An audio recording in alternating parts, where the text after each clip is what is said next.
Welcome to an episode of Bringing Down the Grindhouse, a podcast where we talk about horror in media. And today we're discussing The Descent and Dog Soldiers. How's it going, John? I'm fucking fantastic.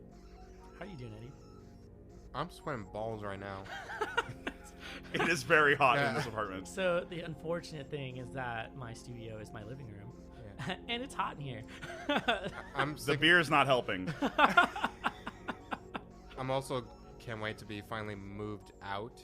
Oh yeah. Or moved in. Well, what's the process? Are you like halfway through? Or are you like Just gotta do furniture. Oh, so the big stuff is what's left. Yeah, pretty much. Where are you guys moving?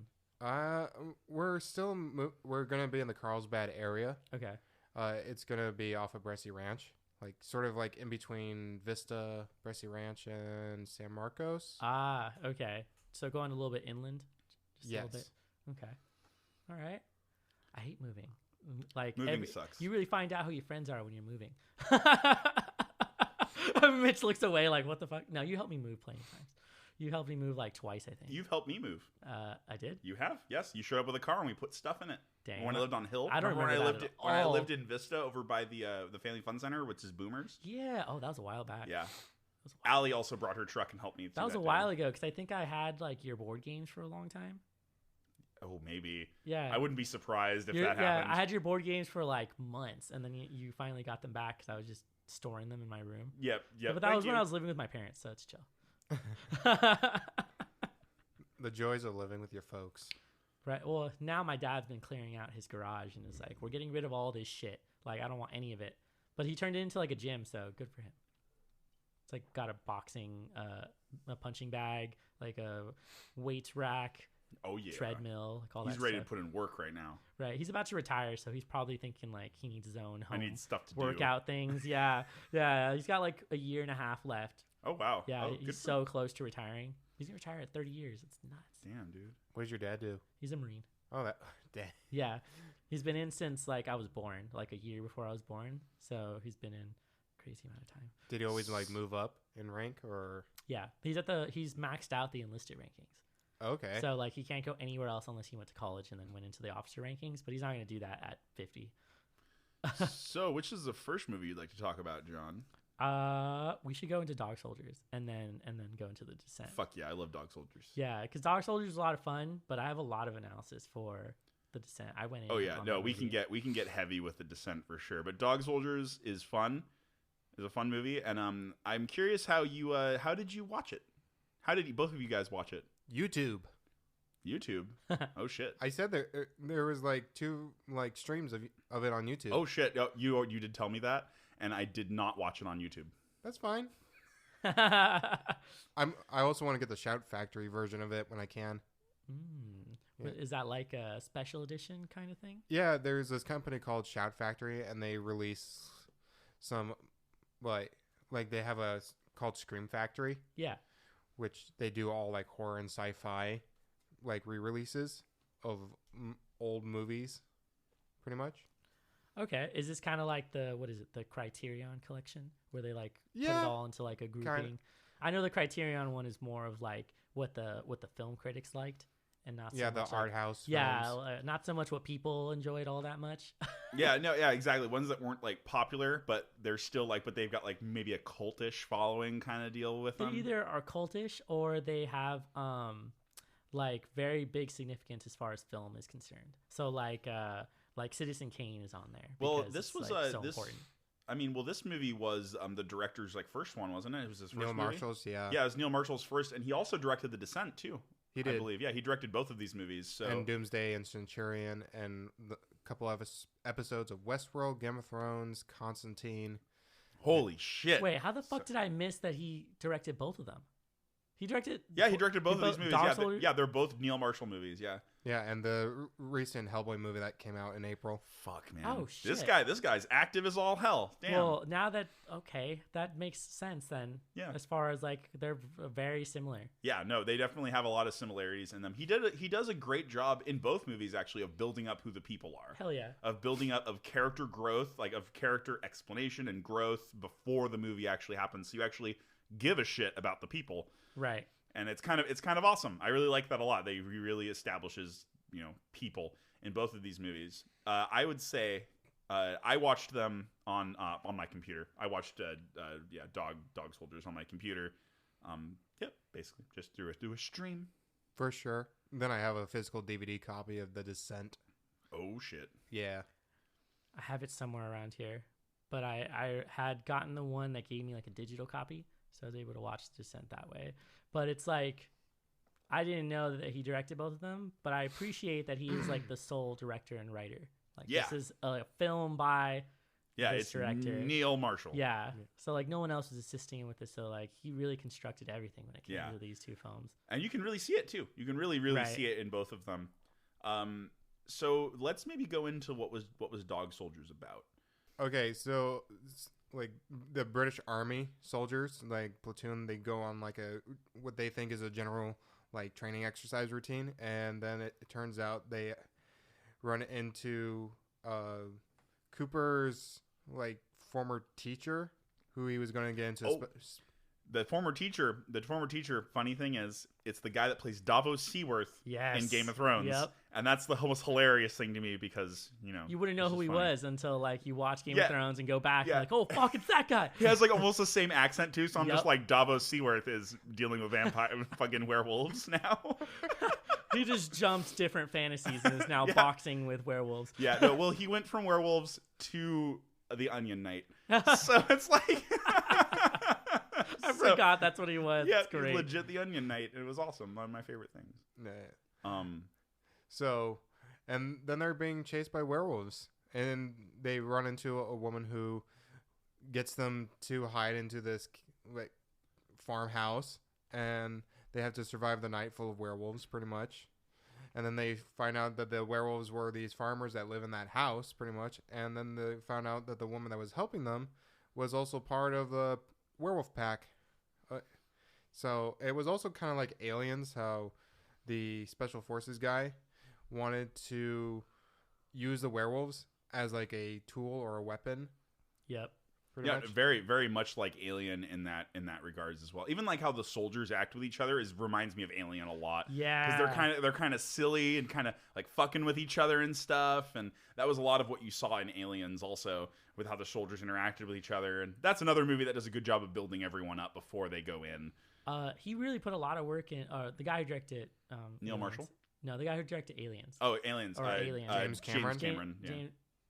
Ridley Scott. Ridley Scott did the first one. James Cameron did Aliens, the second one. Yes, thank you. So James Cameron, the one who did the second one, he like separated Sigourney Weaver from everyone else to make that on-screen awkwardness real. So like she had like no association with most of the people who were there besides being in the scene together. So like the first time they're in a scene together was like the second time she met them. Oh, wow. And so that's why there's like such a separation from them. And so he did it on purpose to create that sort of narrative. So it would force them to act like we've never met each other. Yeah, they'd never seen each other. So they were like, oh, this is awkward. And like, we already know that Ripley's character is like familiar with the alien. So that was cool to see something like that. But narratively, you get to see a lot of banter with the soldiers, which seemed pretty realistic. Like this was definitely a moment watching it where I didn't feel like they were acting so much. As much as they were like they'd been together, they were probably friends in real life. Yeah, and then we're on the set for a while, so they got really comfortable. It wasn't like the soldiers in Predator. Yeah, fuck. Yeah, they're just kind of like there. No, they're a hyper masculine. Yeah, exactly. Yeah, exactly. Yep. No, true. Yes, exactly. But I never got too attached to a lot of them either. They didn't really develop who they were as people too much in Predator. They just kind of are there as fodder. Well, I mean, the main character was Arnold Schwarzenegger. Yeah, so nobody gave a fuck about anybody besides him. Nobody cared about the rest of the guys. It was Commando with an alien. Yeah, pretty much. Yeah, exactly. So it's and all of that, but they don't really do a good job of explaining who these people are, or anything about them. Whereas like in the other movie, you're like, oh, this is the sergeant dude.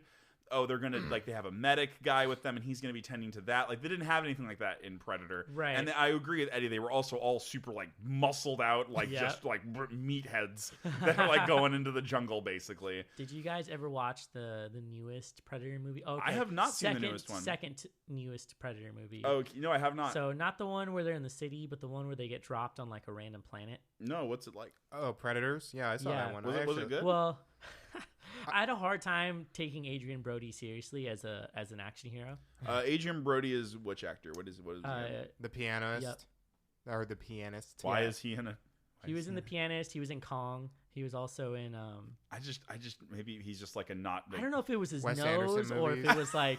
Yeah, His hook, he's got a crooked nose. huge fucking schnoz, and I'm just the like, no- yo. the nose is what you're just like this. I can't It take threw him me off. seriously. Well, the no, nose. he would do like the brooding, like serious, like acting, like trying to do like what Keanu Reeves does. Yeah. But it wasn't working for him. Yeah. I felt like everyone was trying to do the whole like Batman style voice. Right. He even did like a right deeper after voice. Dark Knight. Just an entire cast of actors just going like, I am Batman. I am Batman. I am Batman. Where's My the Predator? favorite was the convict who's in that movie. He's like some random convict who like is just there because he was murdering people, and he just goes into all sorts of weird jokes. Oh, Walter Goggins. I think so. Yeah. Yeah. Oh yeah, you'll recognize him like when you see him in the film. He always plays those type of characters. It's just He's fucking really nuts. good. But my favorite was that they had Danny Trejo, the guy from Machete. Oh, fuck yeah. He plays like your typical Mexican cartel member. So he's in the new Predator movie. It's Predators. Predators. And then the newest Which one was is 9 called The years ago. Predator. Yeah, it was a while back. Yeah. And then There's the- like yeah. Predator, Predators, and then the Predator. Yes. Also Predator 2. But there's actually Yeah, there you go. Also Alien versus Predator. Also Alien vs. Predator. And Alien vs. Predator 2. but there was like multiple Alien vs. Predator Predator Requiem. in this last Predator movie. So anyway, back to Dog Soldiers. Exactly. You mentioned they had really good like banter and you got to know these characters. Yeah, a little bit. So you a start little bit. caring about them. They were some. also anticipating a English football game against Germany, Oh, gotcha. which was actually a real game that happened. Right. So they're all British, right? Yes. Okay. Yeah, it's so same in both movies. There's a good mix of European peoples. Like Oh, yeah. like The Descent has like Scottish people, English, and there was one more. I can't remember where she was from. Juno, you're talking about Juno? I think. Yeah, she's, Juno. She's. I don't know where she's from. Yeah, I'm not sure where she's but from. like, she's Asian, and I Yep. couldn't tell if she was like British herself because she didn't really have an accent. So I think she was like the American friend. Yeah, sure. She's probably. Well, I mean, The Descent is a British movie. Yes. I'm pretty sure. So I think the whole cast is. She's probably just a Asian British person. Yeah. More than like that's like the easiest way, you know, because like I think I just picked they're out, around there, right? You know, they're like right next door. You know, I picked out the Scottish accent really easily, and I was Yeah. like, "Oh, dang, these two are from Scotland." Oh yeah, That's no, it. you can tell. You can totally tell it's thick. But in I loved. There's a lot of stuff that I really liked about Dog Soldiers. Like I liked the build up. I even liked like the werewolves aren't even like seen all the time in the very beginning, so they kind of build up the mystery with them a little bit. Right, like what's hunting them, basically. And it's also like there's a lot of parallels between these two movies, which I think when we talk about The Descent, we'll talk about more. Right. There's a lot of because like sort of like they show the monster a little bit at first, and then slowly like increase the amount of time that you see it on screen, which is Right. pretty common for a lot of movies. They but- followed the lead of things like The Thing. Oh yeah, where, exactly. Like, you Yep. don't get to really figure out what it is until the end. Yeah, it's a lot of casual, like them sitting around the campfire and hanging out, and all of a sudden a giant corpse drops in the middle of the Right. campfire and freaks Extra them Al out. just drops. Yeah, and they're just like, I wonder how they set that up, like on a rigging. We're just Yeah, like, right? All right, you guys are gonna be chilling here. I think they and held it up by a crane. We're gonna and drop. We're gonna drop this body right in front of you. hell yes. Oh my god. That's So fucking good. great. This is so good. Their reactions seem pretty like. I wonder if they told them like when it was gonna happen. Right? They Yeah, could've- no, yeah, the reaction seemed pretty, like, Yeah. I was even freaked out. I was like, Jesus, like, holy fuck. It's definitely like one of those jump scare moments. Oh, yeah, no, they definitely threw, and I like stuff like that. I like stuff, jump scares that aren't even really that scary. They're just like, they're Right. like, it's not even the monster. Something simple. Yeah. It's something they like run that's into not like a related mirror. whatsoever. And the movie did not really scare me, though, very much. I was not scared throughout any of this movie, really. No, it was funny to me. Yeah, and it was, like, It's fun. intentionally Yeah. comedic. Yeah, Yeah. exactly. It was kind of comedic and sort of fun, and I liked a lot of it. I liked the beginning. The beginning was really dark, Yes. where you've got like, you know, I'm just seeing a fucking doing it. Davos Seaworth is just like, shoot this dog in the face. Right. You're going to fucking shoot this cute little dog right now. right and, now. and the guy's like, I won't do it. Right. I won't fucking shoot something that hasn't done anything. You know? It's like, you know? I won't kill for no reason. I won't kill for yeah, exactly. And so the guy's just like, damn it, it's just a dog, but it's not. Sir, yeah, Dang. yeah. Davos know- was an asshole, in Right. this movie. Which is weird because Yeah. he's like such a nice character. He's supposed to be a nice guy. Yeah. Yeah. He went from murdering dogs to helping little girls He to did it- learning to read yeah. from little girls. I mean, he did it well. Like, Yeah. he's definitely the kind of actor who could like change between the two.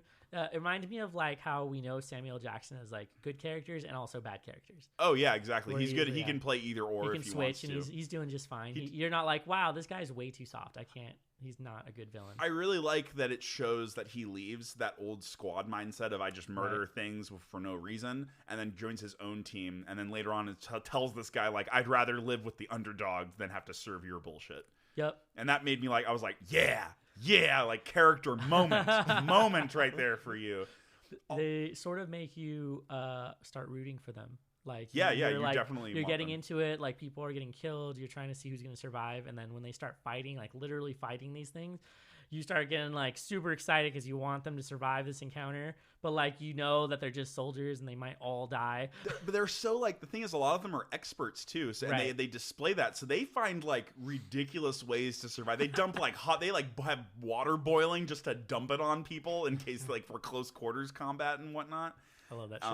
I loved stuff like that. They just were prepping like little booby traps and whatnot. They could like they were all carpenters in a way, like refixing the house to like keep it good.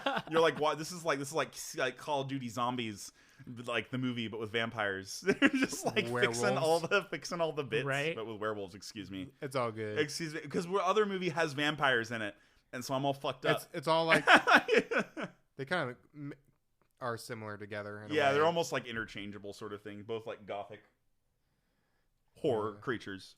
But I love going back to that camaraderie where they're talking about what they're afraid of. And the main guy, one of the guys, Bruce, says he's afraid of the human condition. And Sean Pertwee is talking about how he's afraid of never to see his wife again. The commander of... Oh, yeah. Yeah, but then he also goes into like when England and America were over in the Middle East in the early 90s. And he was talking about his squad platoon mate, Eddie. Right. Who gets like a devil tattoo on his butt. Oh, yeah, then he gets blown up. Yeah, and the only piece that survived really of Eddie was that little... the tattoo of the devil. Yeah, but it was sort of like the tattoo was managed to save Eddie, but just that little piece of him. Yep, dang. What'd you guys think of the like... special effects or the I like the special effects in the movie. Practical effects that they used. I like them. They didn't really do like CGI all that much. It was all practical, all prosthetics. I loved when they like open up the van and they find their buddy just like leaking out of the back of it, and he just basically becomes like Jello. Oh right, yeah, that was fucking weird. Yeah, it was fucking crazy. But they definitely like they were playing around with the colors and the texture, so you're like watching it and you're like, oh. So I feel like at the end of this episode, what we're going to have to remember to do is we're going to have to talk about, since these are both survival movies, we're going to have to talk about who our MVPs are of both movies. Oh, dang. So in Dog Soldiers, who is the MVP? Who is the most like awesome character that gives their all in this movie? Who's the one that boxes? Right, Spoon. Fucking Spoon. Like this dude straight up boxed the werewolf. werewolf. He boxes the werewolf. Like who does that? And knocks a tooth out. Yeah, he knocks a tooth. Yeah, he punches it, knocks a tooth out, and then he stabs it with like a kitchen knife until it breaks. This isn't even like I'm gonna sort of box this. It's like he was like pro boxing. He gets like down in the few stance. fucking shots in. You're like, yo, this guy's crazy. He's like ducking and slipping and shit, and then he counters the werewolf, and then his like spits in its mouth and says, "I hope I shit right through you." He says, "I hope I give you the shits."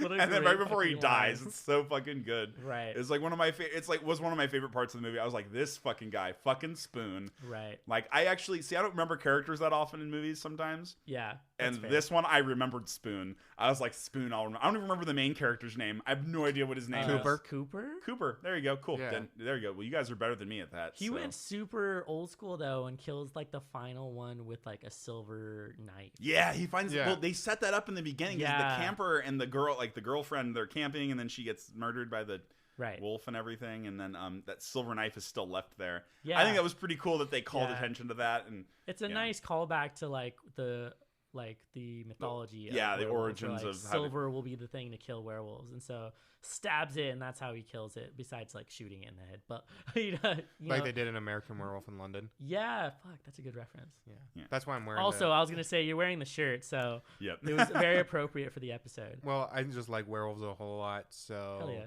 Werewolves are pretty cool. Their faces were interesting. The way they did the makeup and the prosthetics. Yeah, they weren't like all the way out in some cases. They were just kind of like sort of out, and their jaw and teeth were more modified. You know what interests me a lot about werewolves is all the different portrayals in film. Like they all look so different. Like it's like the spectrum of human to creature is like really huge like scale. Yeah, definitely.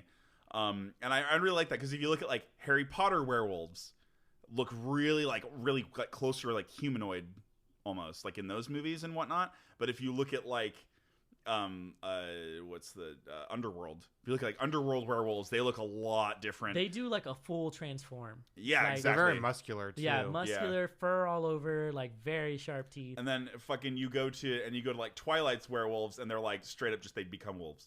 Yeah, actual like they just are a wolf. Giant dire wolves. Not like they don't do the hybrid thing. No. Nah, they're just regular wolves. Yep, pretty much. Although in Twilight they have like a shared consciousness among the pack. Like they can read each other's minds. Yeah, that's so like a they can't thing. like share, they can't like hide personal thoughts from each other. So Interesting. They know like everything about each other. So that was like it's like part of their narrative, like how they find out about certain relationships. They're like, oh, so you've been hanging out with this person when they all transform. It's kind of raise eyebrows, right? So that was a weird thing that they added in, but I agree. Although I love the Underworld movies. Underworld movies are badass. I love when they fun. got into like the old school hierarchy of like the vampires fighting or the vampires taking like control of the werewolves and like making them pets basically. Yeah. And then there's like a whole revolution where they come out and like break free from them. Oh, it was like a Revenge of the Lycans or whatever that movie was called. That was a prequel, yeah. It was a prequel, which was really good. Yeah, it was actually cool. It was a cool movie. I remember watching it. And then there was like a vampire werewolf hybrid with that one dude. And that's how like they continued the story. Yeah, he got like bit by the werewolf first, and then Selena. Yeah, exactly. Him, just like save him, sort of. Very cool. I dig it so much. So awesome. Very cool. For The Descent, the MVP for me was Sarah. So the blonde girl who lost her husband, because she goes from being like a very weak character to like being a fucking badass at the end of the film. So John, before we get into who our MVPs are of The Descent, let's talk about The Descent then. Okay. If you want to move on to The Descent. So what was how did you guys view The Descent? It's the classic like haunted house with these girls going to a haunted house, but it's in a cave, and there's these monsters are hiding in the dark.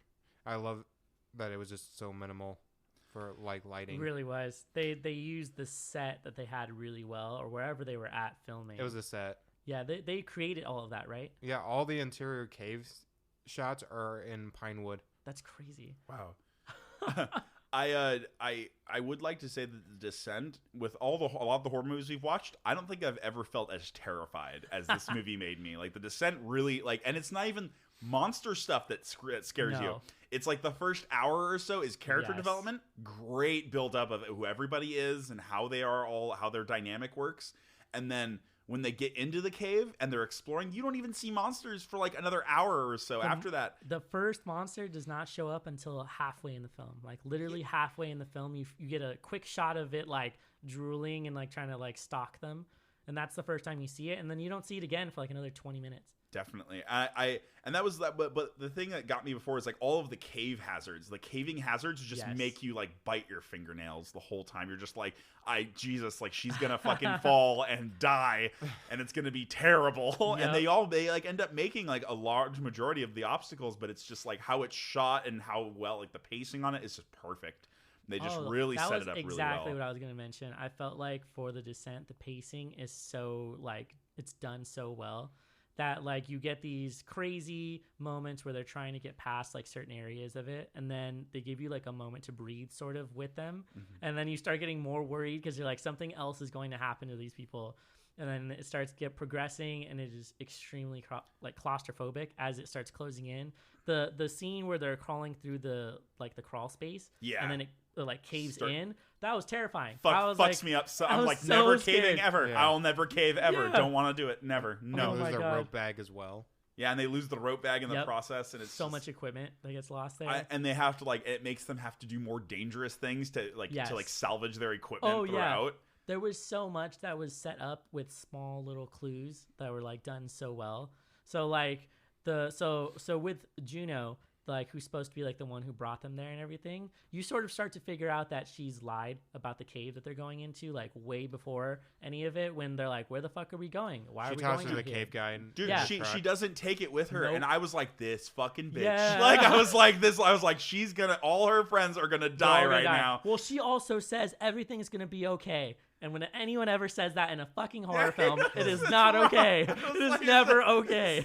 This asshole, like, is just gonna leave. I was watching. I was like, "You fucking asshole! You're just gonna leave the book in the." I said that to my my TV screen. I love- You need to get that book and bring. What are you doing? For real. Like, I love the note I left myself where I was like, "Quote: Everything is going to be fine." Underneath, I put, "It isn't." Lol. Like that's my only note for that part. And I was like, "Wow, you really just told your friends everything's gonna Right. be cool, but Oh my it is God. not fucking cool." Well, Juno's supposed to be like that calm, collected, Right. and She's like the leader. yeah, and She starts off that way. and she looks like she's gonna be like the action like survival girl. Right. I mean, she does survive like almost the entire film. Yep. Like She absolutely she gets really close, but it's only for like selfish kind of purposes. Like she starts really like only thinking about herself a good way into the film, even maybe before, because like at the beginning they sort of suggest that maybe she was like sleeping with Sarah's husband.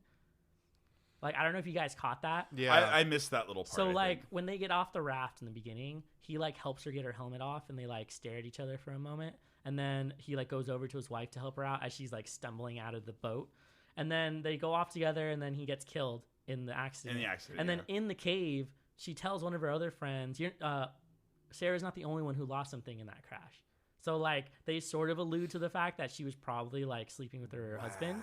But like they don't explore it anymore. well, that's No. a good way to keep it subtle. So and then so they keep it subtle for the most part of the film, but then it's enough to kind of make you question like their friendship, and then really question Juno, like whether her intentions are really good with bringing them there. And she accidentally kills one of her friends. Yeah, too. that Yeah. too. Although that one's like it was really an accident. Like she was sort of like in a blood frenzy, like just killing anything that got close to her, and then her friend Beth runs up on her and is just like, "Oh wait," but puts the like ice or what is it, climber, an ice they're pick using ice picks. to like it just goes straight through her neck, and Yep. then she leaves her there. It's like she's still alive when she like leaves her there gasping while she's trying to like hold the blood in her throat. So that was pretty gnarly, and then and that leads into like the later narrative part. But there was also like certain shots were like done from like the monster's perspective, Oh yes, like a good amount of both them. of these movies did that. Actually, Yeah.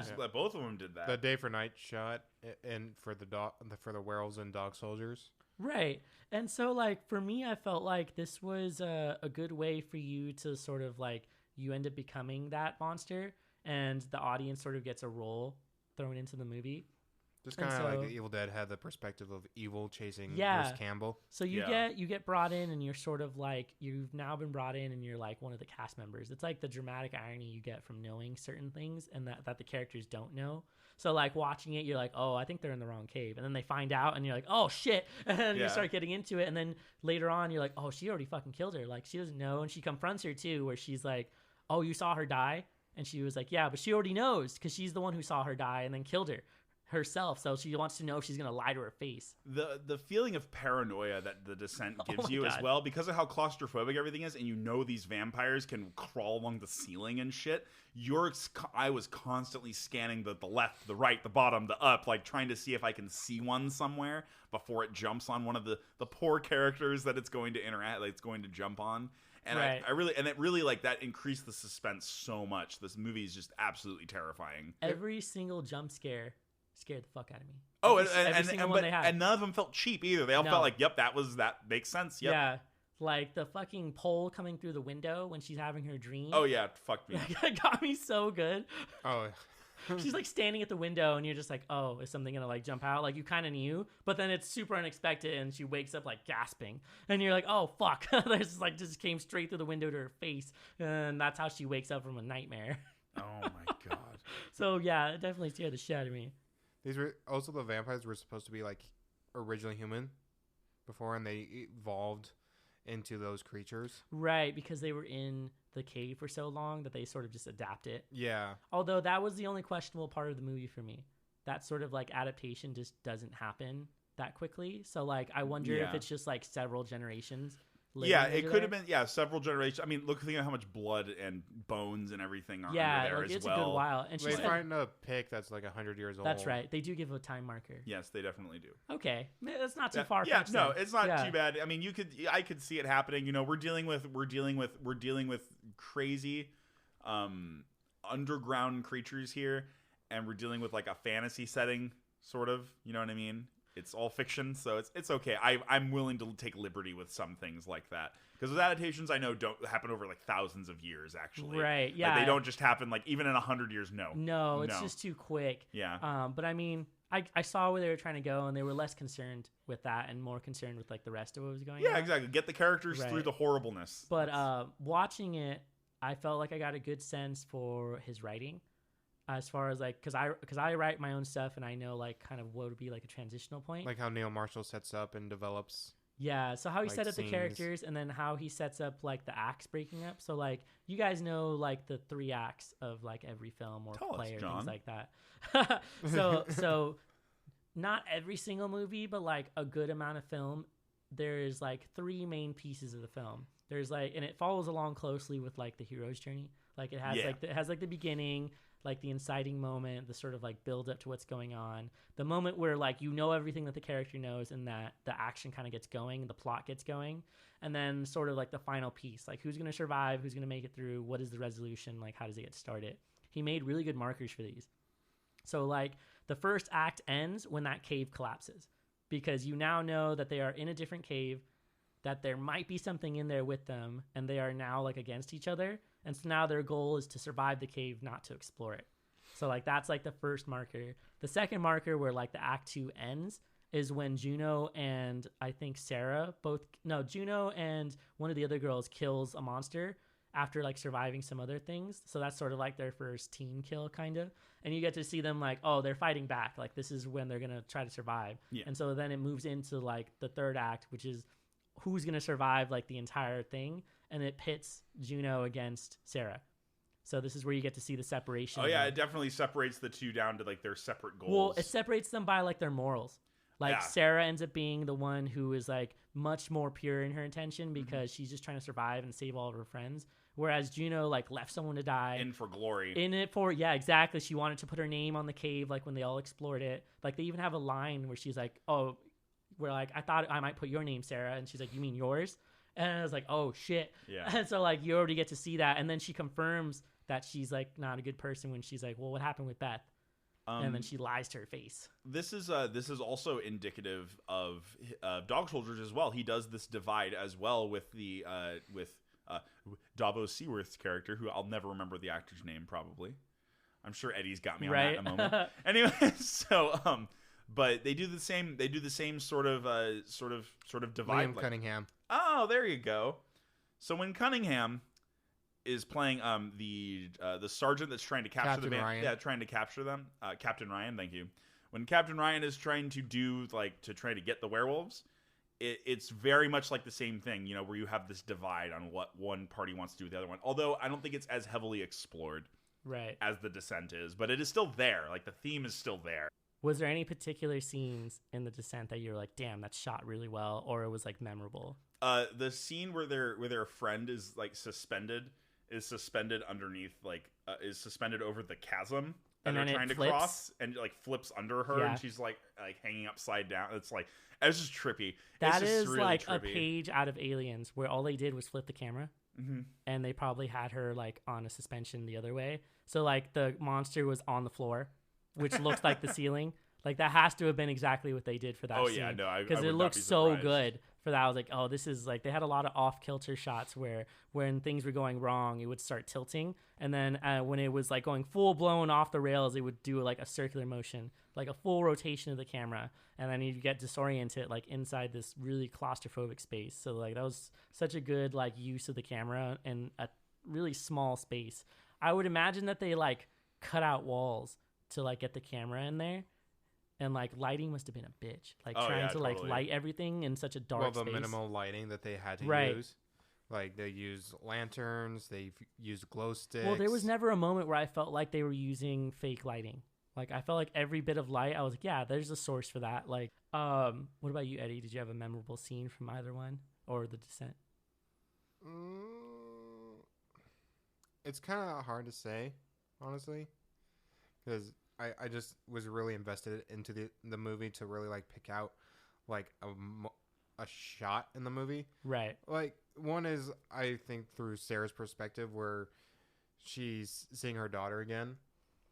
Oh yeah, right. As part of that's like closer to the end. Yeah, but there's like I think 3. Oh wait, moments. you're right. Yeah, like the beginning, I think somewhere in the middle, and the end. So it's safe to assume the husband and the kid died, right? Oh yeah. Yeah. Okay, I think I was misunderstanding that. She lost both time. her husband and daughter in that car crash. Okay. I had a few shots that I was like really impressed with. All right. As far as like the filmmaking goes, I was like, holy shit, these are really good. So one of the first ones was the close-up shot of Sarah. So she falls into this like lake of blood, basically. Oh my god, yes. It's like a small little. She has her Apocalypse Now shot. Yeah, holy shit. So like she like slowly comes out of the water because she's trying to stay as quiet as possible, and like trying to like stay away from these, and then she kills the monster, and it does like a super close-up shot of her eyes, and she looks so fucking crazed in that moment. I was like, this is so good because they like do it's like the Kill Bill shot where it's like right against her eyes, and you get to see the color of her eyes and everything to like get a feel for what she was feeling like in that moment, and it's so good. She does it again when she puts the pick into Juno's leg, and like it turns back to her, and she's just like, "I'm gonna leave you here to fucking die." Like exactly. It just shows her face. Her eyes are very prominent. I think that was also kind of like Carrie, where she's all covered in blood. Yes. And Oh Sissy yeah. Spacek is very dramatically like staring. What struck me the most, especially from like a narrative perspective, was that her as well as Juno, they end up getting covered in like mud and blood and everything like that. So in a way, they sort of get like this war paint that they end up getting from like killing all these monsters. That's pretty cool. And then her character Sarah is like, she's literally like baptized and like reborn in blood. That's pretty and cool. Like that's her transition as a character. Because she shows up and she's super timid and kind of like freaking out about stuff, and then as soon as she gets dunked in blood, I like that. I really like that you're interpreting it as like a baptism. Yeah, that makes it's a total crazy. It makes crazy. It's really symbolic, and that's really deep. I like that a lot. It was also after she had like just killed one of them, so like they gained more confidence in like what was going on in the situation. And she was like, "I'm gonna fucking survive," and that sort of like progresses forward. And then the next time you see her, or really for the rest of the film, she is not timid. She's like fully confronting Juno when she sees her, and like when she lies to her, she's like, "Yep, I'm definitely gonna kill this person." And then they have like a final fight before they even get out of the cave, or before they have the fake ending and she doesn't actually get out of the cave. But like they basically have that fight and they survive, and then she immediately turns to her and is like now I'm gonna fucking kill you because like now that we survived the situation, and even has like the little pendant hanging in her hand to like show her proof. Yeah, and it's just like, you have that moment. It's like a standoff where she's like, "Oh fuck." Yeah, Juno's necklace that she wore. Yep, Beth like rips it off as she falls. Yeah. I don't know why she didn't retrieve it, but it's a good narrative device to like see it later and be like, "Oh, this is proof. This is enough proof," and she recognizes it immediately. And it's like, because that was like the gift she gave to her as like her best friend, who was also like sleeping with her husband. So it's like they connect all the dots together, and she's like, "Oh, fuck this person." But it's also like, what would these individual characters do in the situation when they're in a cave-in and they don't know where they are or where they're going and what they're up against, and how would each individual person handle that situation? Yeah, that's true.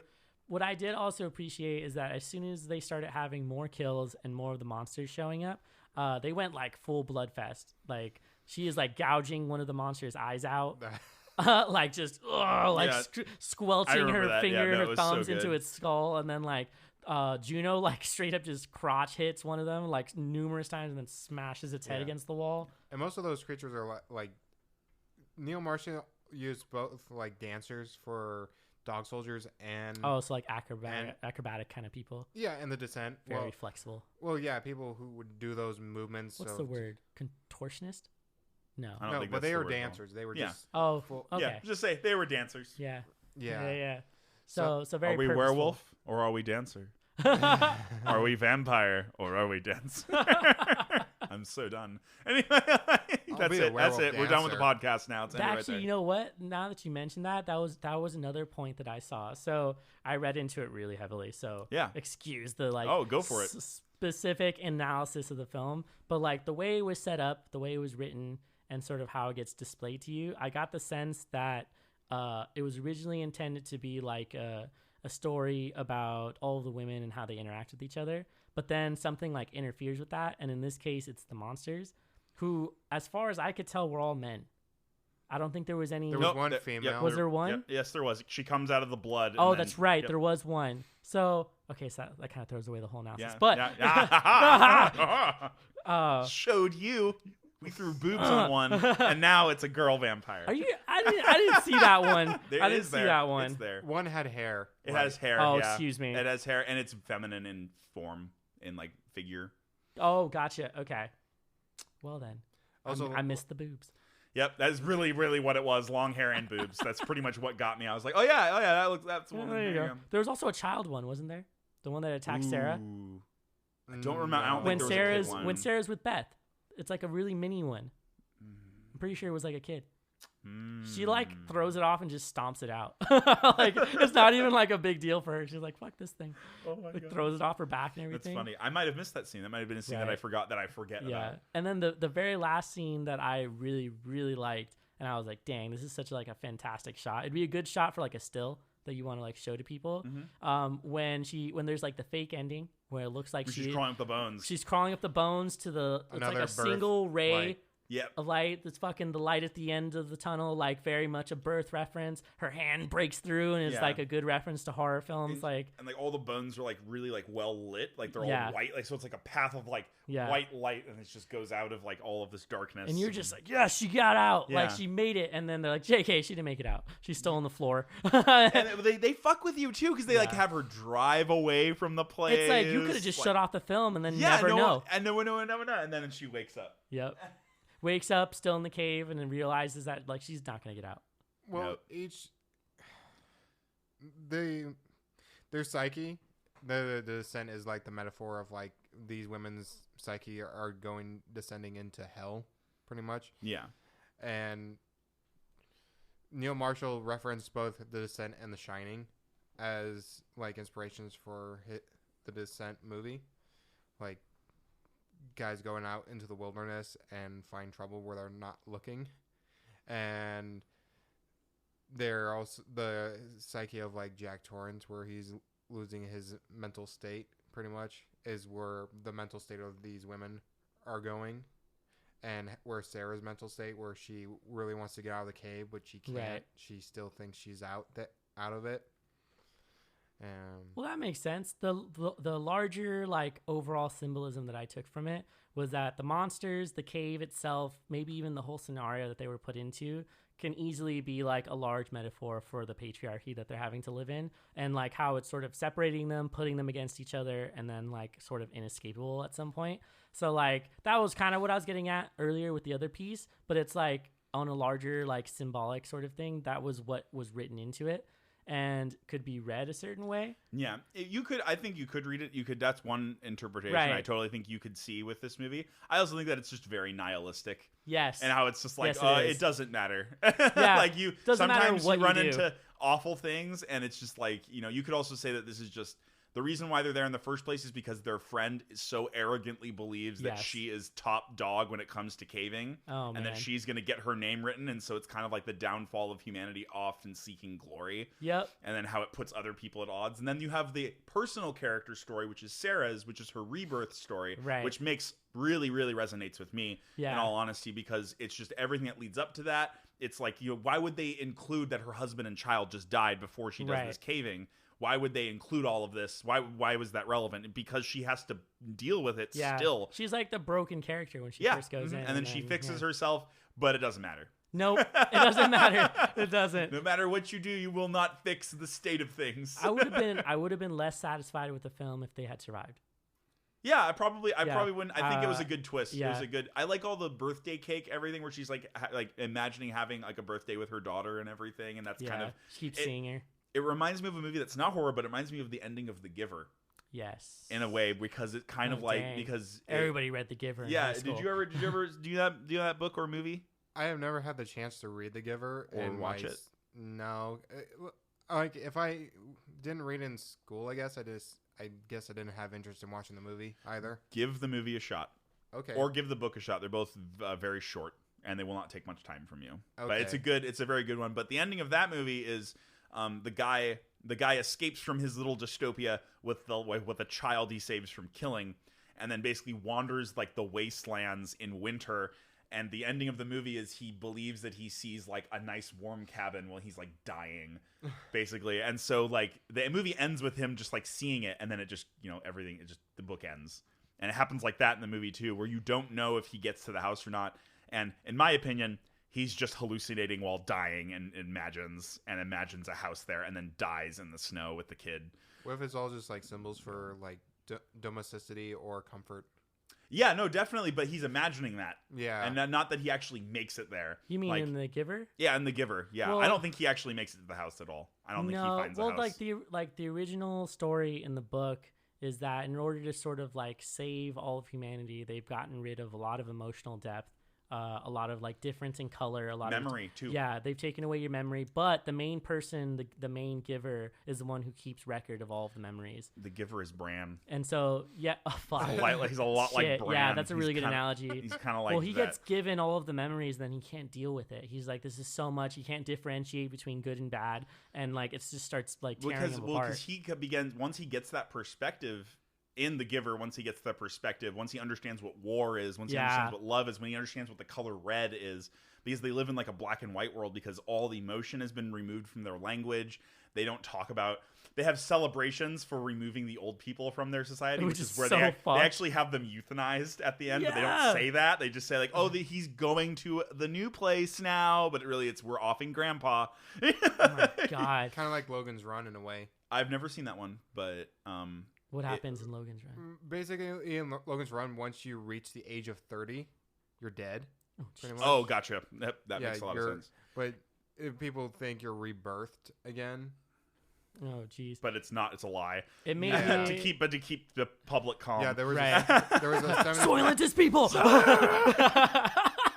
I love that there's a product out there called Soylent. Yeah, for, there's a like, real shakes Soylent and product. Bars now, and I That's really so want to scary. try that. So scary. It's people. It's for sure. It's they, fucking people. They already knew the joke, so they're like, Soylent "This is people. the perfect cover." No, that makes me think of two different things. So, have you guys seen Snowpiercer? Yeah, I love that book. When they find out that the protein bars are bugs. Yeah. That one, and then in Cloud Atlas, when she finds out that all of the clones or like synthetic women that they have in there are being recycled for food. Oh my god. Yeah, like she goes into the factory and they're like dropping bodies into like processors. About that part of that movie. Yeah, just like breaks down. I'm like, my God. oh damn! Like they're actually like reprocessing the like biomaterial for food. Yeah, this is fucked up. But yes, that's actually a very good read of that movie. Yeah, no, I mean, and that's kind of what I got from it. I mean, I guess you could go like with the patriarchy route, but I don't feel there's enough male influence. I know that they all look male, but I don't think there's enough male influence. This was more along have you ever heard the term the male gaze? Yes, yeah. So this is more along those lines, and as far as like how film is done, and it's almost like unavoidable because it's a male director and male writer.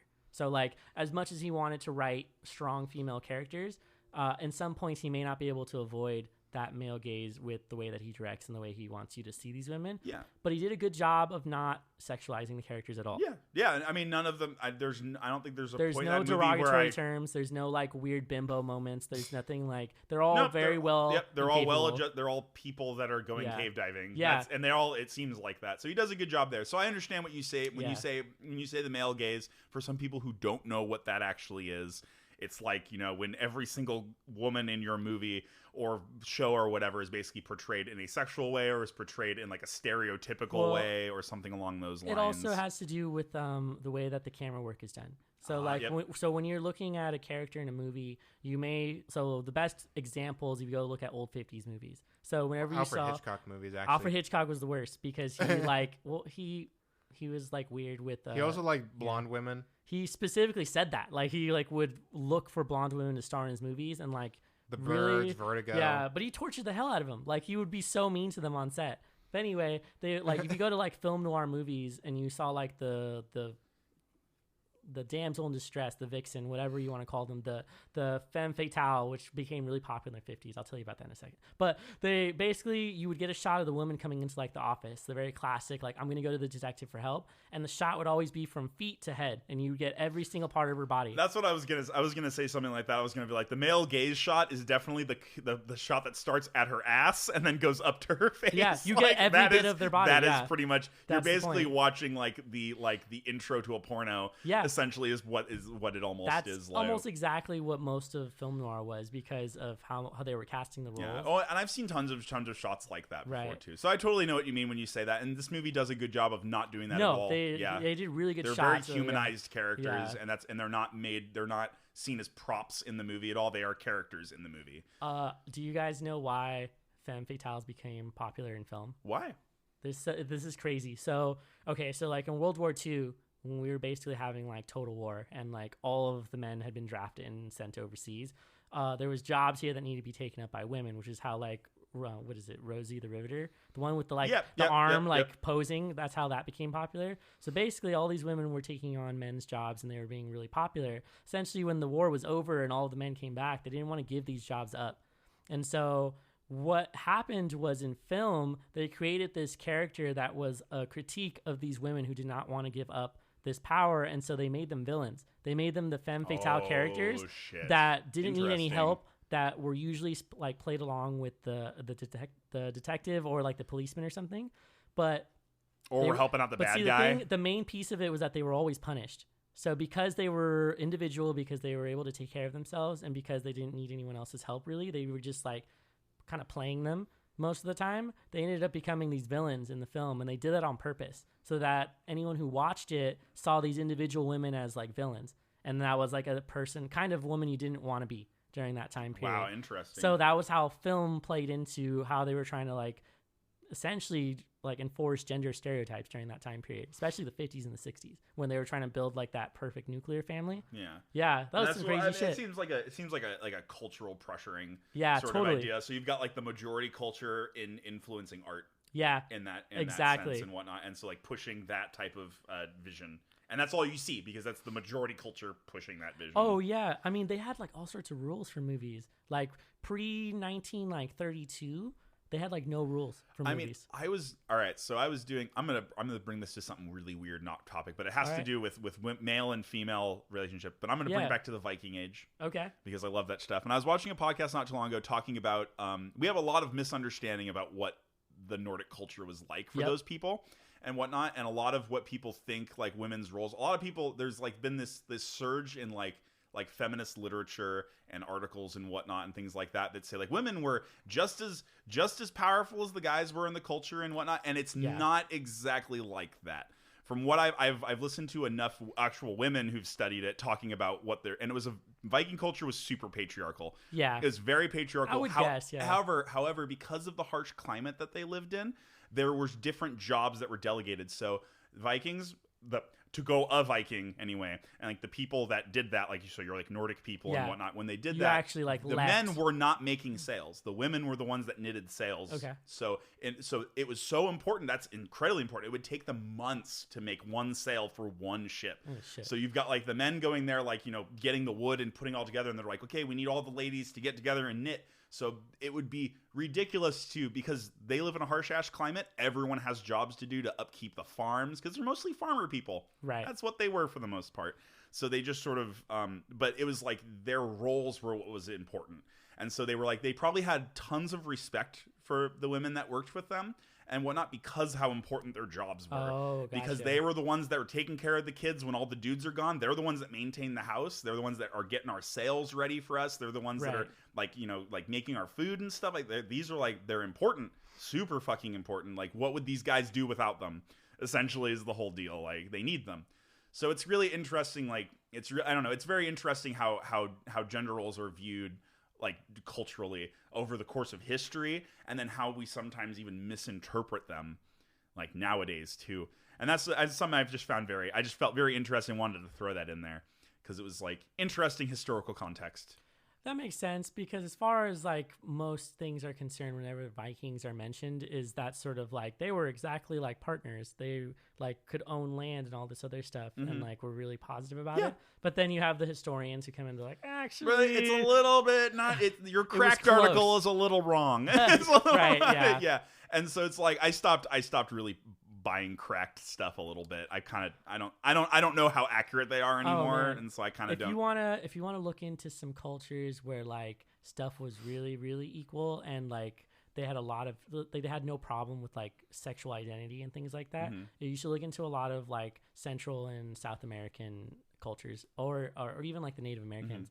They had the two sex kind of thing. Groups that are free from like Christianity and stuff like that, and like Abrahamic religions, I think is where you're gonna find the least amount of care about stuff like that, because they're like, we have way more important things to concern ourselves about other than who you fuck. Like, who you fuck doesn't matter to me. No. I care about how much grain you're bringing to me tomorrow because I need to feed my cattle and keep my shit running, bro. That's the realest shit. Like really, because there's survival tactics. Their civilizations in the past were so fucking like basic on what they had to do, and it was so much harder to get everything to work that shit like gender roles and no, we don't care about that. We like get the shit done. Or they thought it was really special. Exactly. In like in Aztec and Mayan culture, if someone believed that they were intersex, or if they were like switching genders, or they felt like they were in between somewhere, they were usually put in as like shamans. They were usually like the consultants for the main leaders. They would get brought in on like part of the royalty and consultants because they felt that they had a better perspective and an unbiased perspective, because they didn't feel they were strictly a man, strictly a woman. They were able to like kind of go to both sides. And so that was really valuable for most leaders, where they're like, oh, you have a really good perspective, we're going to put you into like a leadership position. Yeah, that's pretty cool. Yeah, so they would do that. That was a lot of like your wise men and healer type people like that. Were that the druids for the Celts were like that as well. The druids were not the D&D druids that we think of and know that cast like lightning bolts out of their hands and throw ice picks and turn into bears. I love that. And all that stuff. They actually would they were like the doctors and like the teachers and like the specialists of the group. Basically. Pretty much. And that's pretty much what they were. So people would look to them for advice. I don't know what their thoughts were on intersex and whatnot, and like where they stood like on. I would guess that they didn't really have a problem. I mean, it's like how it's like what were their understandings of those concepts in the first place? Because we know that the Norse knew what the water cycle was. That's fair. They understood that water comes, it goes up, and it comes down again. They like that concept was not foreign to them. It's in their Poetic Edda. It's in their old stories. They like write about this stuff and wrote about it because they're like, that's interesting. Yeah. Right. But maybe after this long ass tangent on history, right? I think that we should go back to our movies. Okay. But I have a question for you guys. Who's the MVP of The Descent? What do you think, Eddie?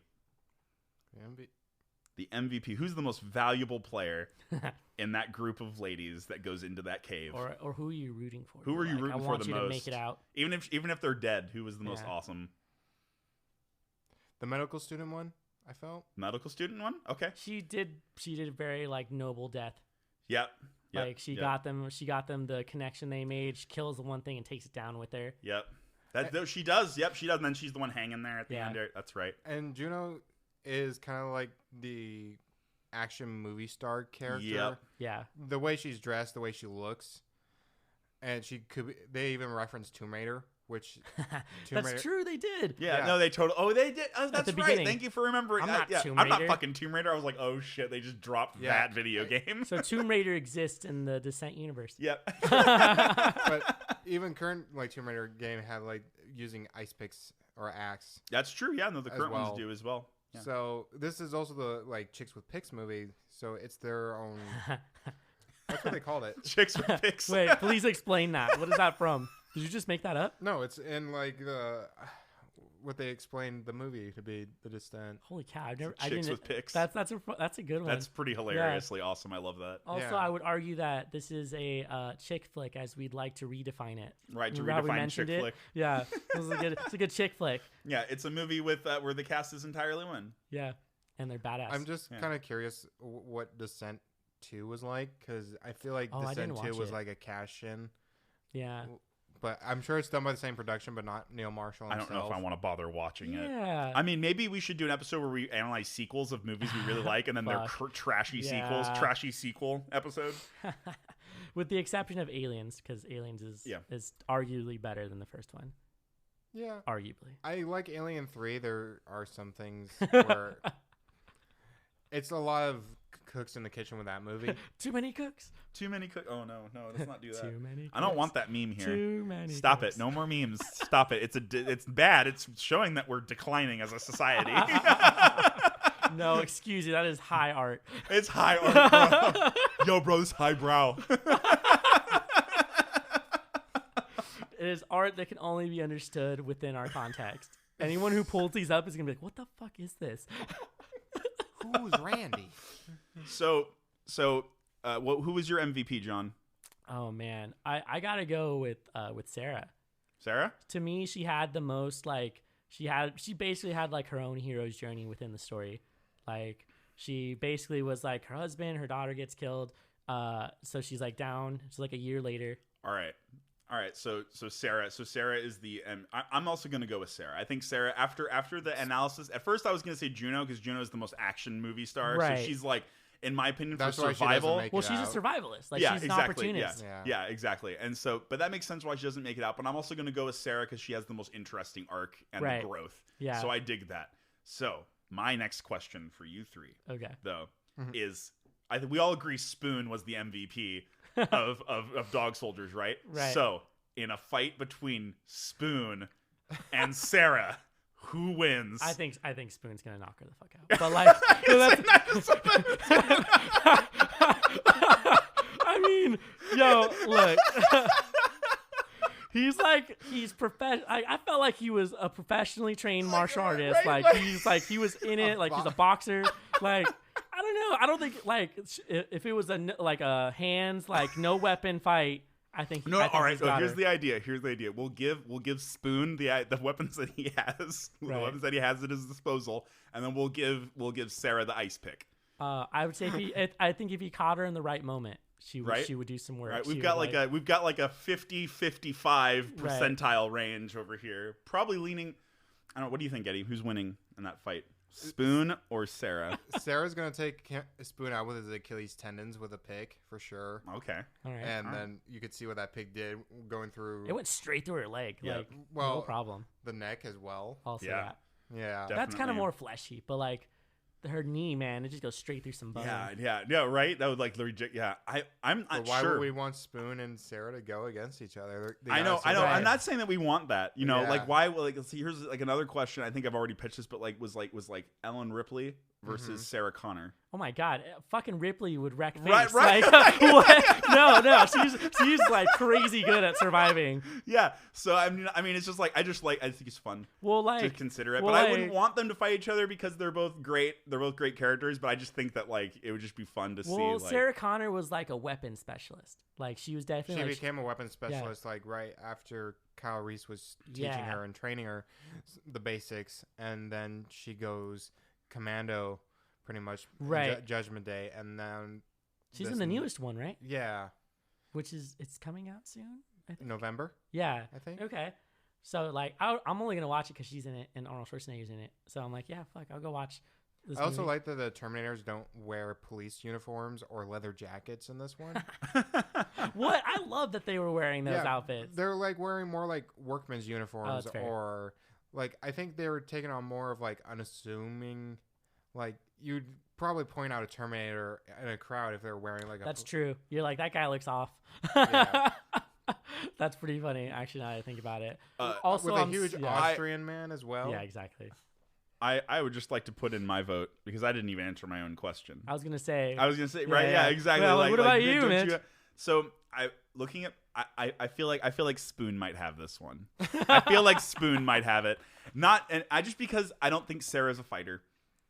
Oh, man. I feel like You know what? I have to say one thing though, that Sarah does lose her weapon at one point and is barehanded, like fighting some of these creatures. So there is more merit there's a to little like bit. the All right, there's a hand-to-hand little bit fighting. more. I suppose, But there's a hers little is bit more of like a blood crazed moment. Where She she's kind of is like adrenaline. scrambling. She's like scrambling, whereas I feel like in under pressure, Spoon's got it.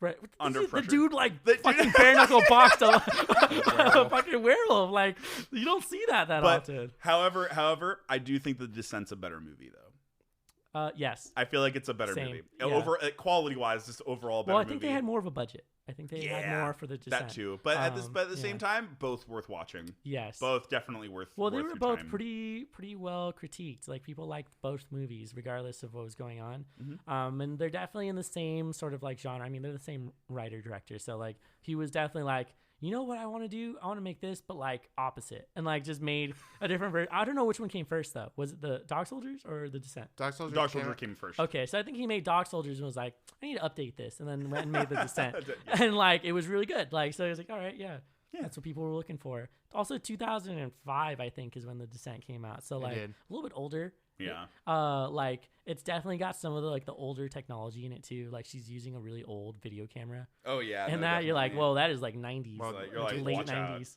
It was a digital camera, like Right. a small, like handheld digital camera. It's like that weird gray color. I think Dog Soldier came out in 2003.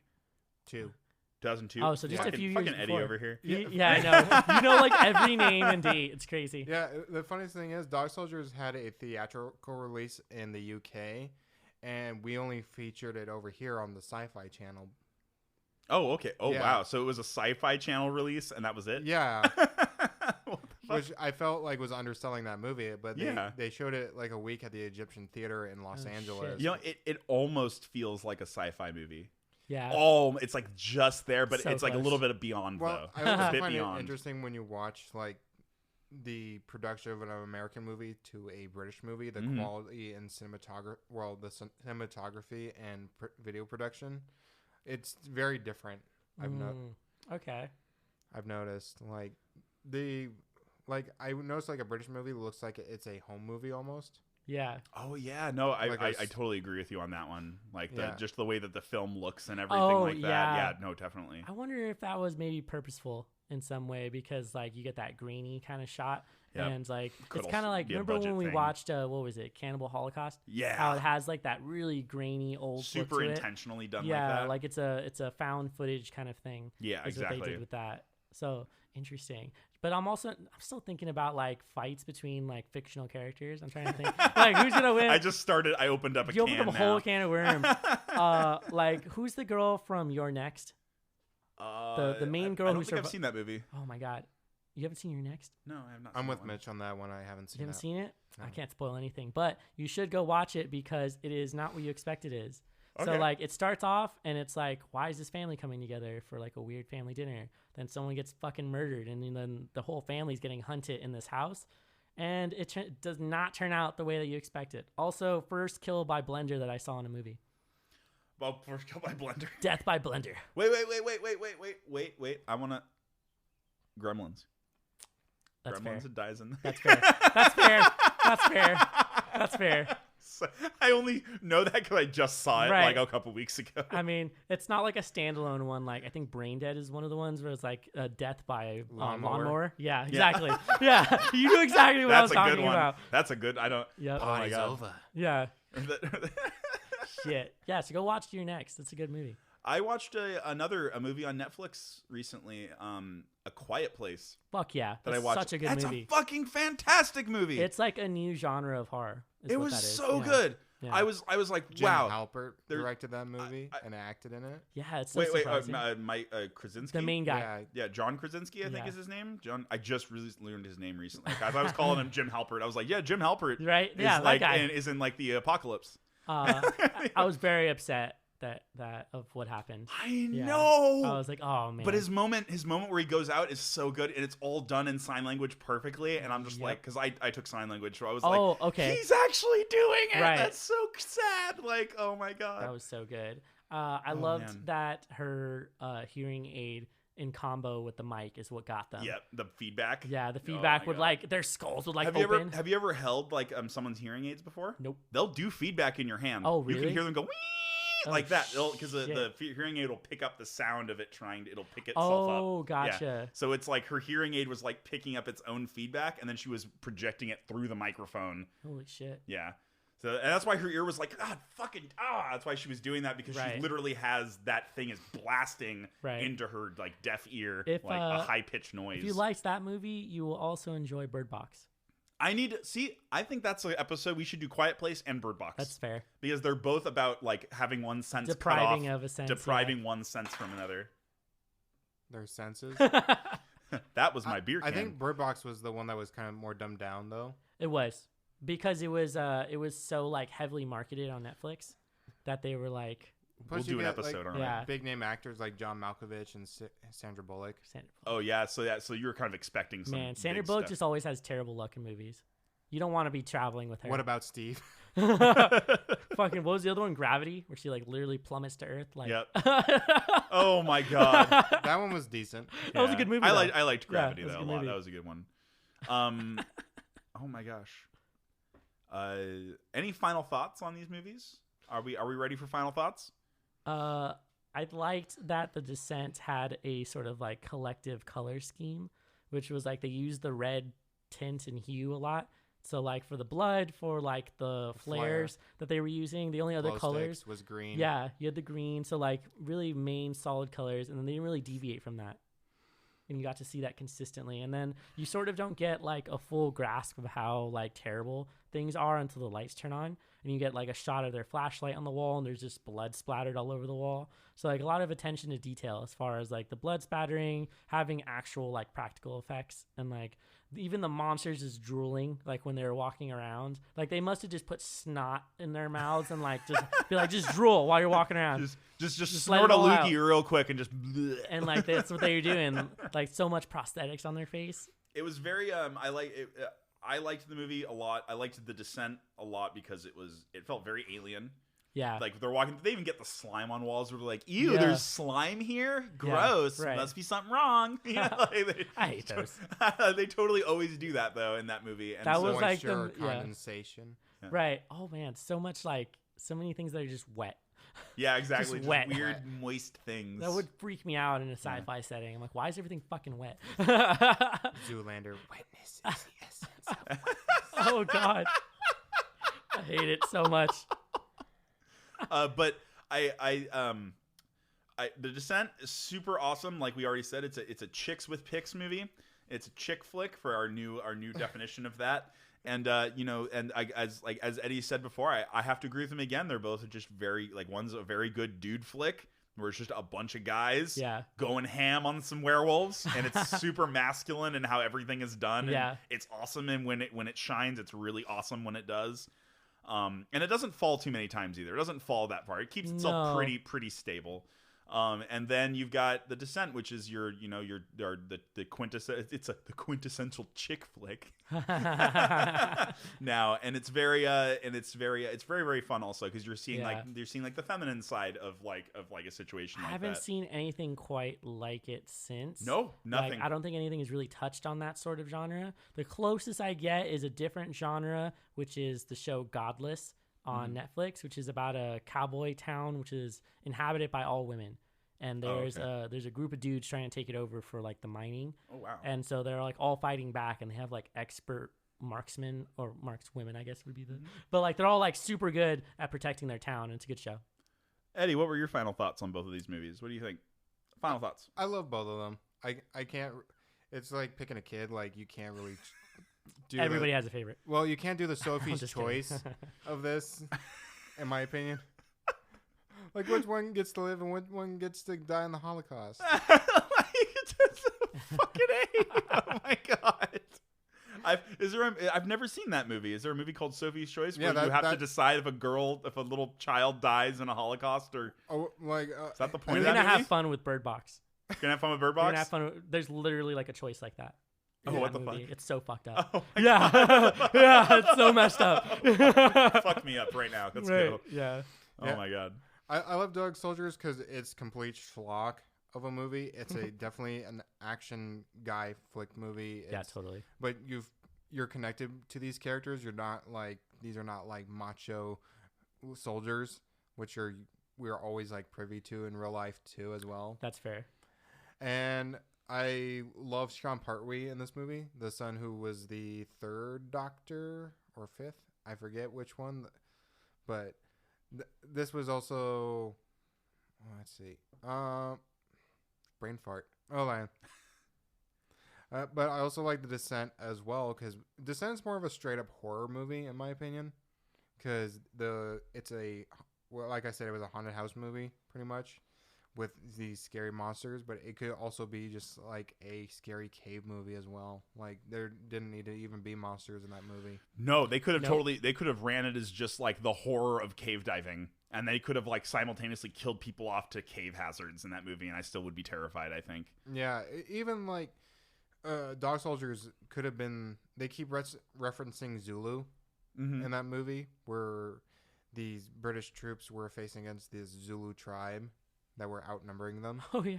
It was like I actually know about this battle. It was like 200. It was 200 British soldiers surrounded by like they used like furniture to like barricade themselves into a circle, and then it was like 1,000 Zulu troops, I think, and they fought all of them off. That's nuts. And they lost 2 people. Also, 2 guys died. Yeah. It's nuts. That's nuts. Like, how do you even do something like that? Like, how do you like? I was like, what? Like, that's just like that's some Space Marine nonsense right now. Like, Jesus. Random question: would Starship Troopers be considered horror? No. Nah, it's too sci-fi. It's more like the action sci-fi propaganda. Yeah, there you go. That's accurate. I was gonna say that, but he's already beaten me to it, and he's already got, because I was gonna say that it's basically like a giant propaganda movie. Yep. That's trying to get you to side with fascism. Yeah. And that's the funny thing is it's trying to get you to side with fascism by using all the tactics, including like the characters also are like that. Yeah. And but it's really tongue in cheek where it's mocking it, but it takes itself really seriously and not. And it's brilliant. It's a brilliant movie, though. It's brilliant because I saw a great analysis on that and then learned all of this about it and then look at the film. It's brilliant now. It's one of the greatest movies I've ever. It's one of my favorites now just because of that. If you guys want to watch a movie about like sort of caves and diving and claustrophobia, you should watch Sanctum by James Cameron. It is essentially The Descent, but in a cave diving scenario, so like water. So is it a documentary? No, it's a film that's strictly about them getting stuck in a cave system with like limited oxygen. Oh wow! And they just have to like escape. So same sort of paranoia of trying to escape. No monsters though. No monsters. Gotcha. No so monsters. It's just them versus cave. Yeah, them versus cave, and see who's going to survive. But it does become people versus people. Yeah. Because of the dire situation they get put in. Kind of like The Road. Oh. Fuck. That's a movie. The homeless man with the clothes. No. The homeless man with the clothes. No. Oh my god. Dang. Okay. Yeah, it fucked me up. Anyway. Hell yeah. Okay. Well, what I do want to remind everybody is that we're super easy to find. We are on all of the main streaming services, so iTunes, Spotify, Google Play Music, as well as iHeartRadio and SoundCloud. Those are like the main places you find us. We do have our podcast. We also have our Instagram as well as the Facebook page. So go and interact there. We're always willing to discuss things that we've talked about. Please, or if you want to correct us on certain things because we don't always get everything right. We are wrong a lot. Yeah, fuck, I don't remember names all that well. Oh, no, not at all. This is the wrong same. That's why we brought Eddie on. Also, the upcoming episodes, I want to kind of update people on like what's coming along, what we're going to be doing. The next episode after this one, we're going to do Get Out and Us as a combo and how he's basically... Oh, wait. I think we have to discuss that. We might be doing something different. Oh, wait. You're right. Yeah. So we may do that one, or we may do which one? Was it the music?